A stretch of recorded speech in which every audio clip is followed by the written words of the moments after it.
Wind moves first in the Altai. A long, low breath sweeping across a land so ancient its mountains rose before the first forests on Earth. Here, Siberia sheds its frozen stereotypes and reveals another face, wild, stone-carved, and older than memory itself. Ridges rise like the spines of a colossal sleeping beast, their peaks dusted with new snow even in midsummer. Granite walls, fractured by time, catch the pale sun and glow with a metallic sheen.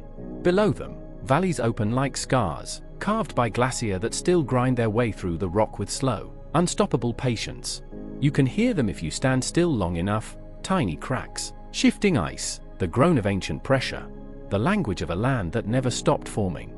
Rivers born from these glaciers start like whispers, thin strings of meltwater weaving through tundra, and then suddenly surge into roaring turquoise torrents. The water is impossibly blue, dyed by rock flower ground so fine it hangs suspended like powdered moonlight. Turbulent rapids collide with boulders left behind by the last ice age, spraying cold mist into the air. Take one step closer and the temperature drops, as if the river itself exhales winter. Across the high plateaus, the land changes again. Steps roll toward the horizon, the vast oceanic grasslands where the wind paints ripples across the earth.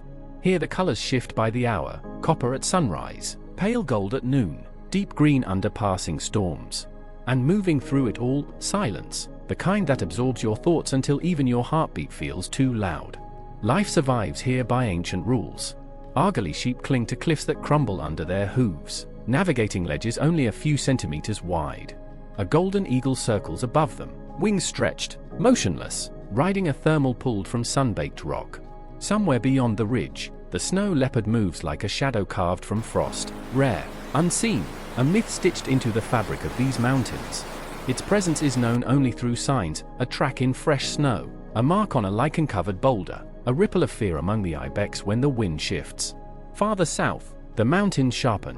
Black peaks thrust out of the earth at impossible angles, their slopes streaked with frozen waterfalls and mineral veins that shimmer like metal rivers. Here storms gather with little warning, thunder rolling between the ridges, lightning clawing at the summits.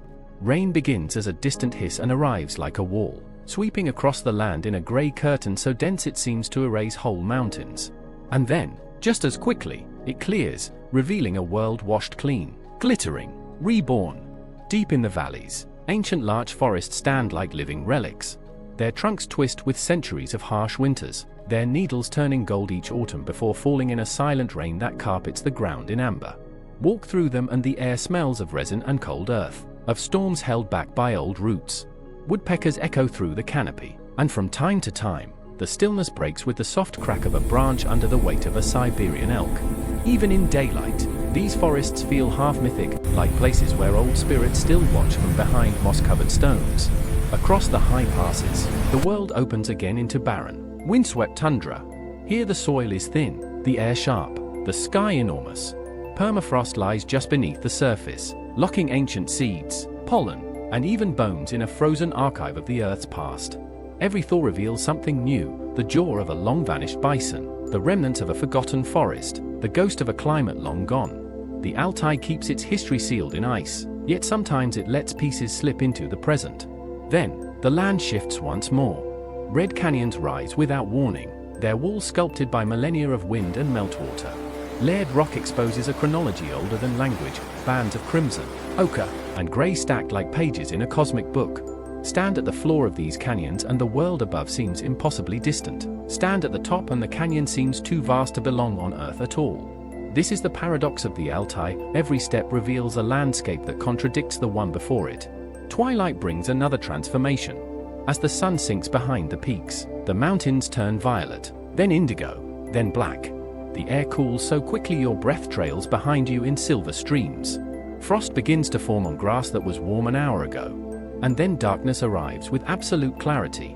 The sky fills with stars, dense, bright, swirling, as if the Milky Way itself has descended to brush against the ridge lines. This is a night untouched by artificial light, a night as ancient as the land beneath it.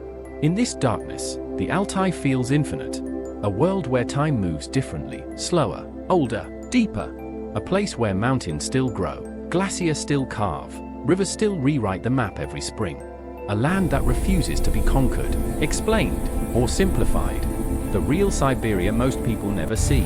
And as dawn touches the peaks again with that first thin blade of gold, the landscape exhales, vast, wild, unchanged.